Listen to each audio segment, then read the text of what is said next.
Thank you to the Springfield Chamber for this wonderful event.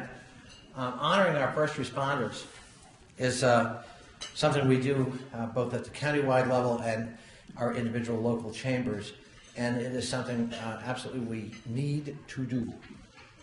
Here in Fairfax, I spent 14 years in the Board of Supervisors, and one of the observations, and I went on lots of ride-alongs, one of the things that always has impressed me about our first responders here in Fairfax County is the bond between our first responders and the community.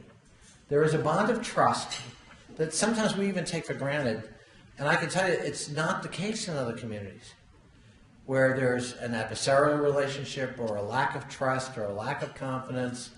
Here it is just assumed that the first responder is doing his or her job and is doing it well and is listening to the citizens when something happens.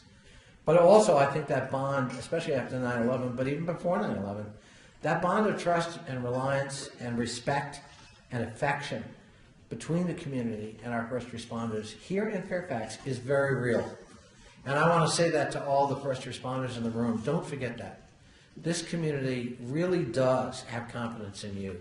It may not always feel that way in the heat of an event or an incident, but this community really does respect the commitment and the choice you've made.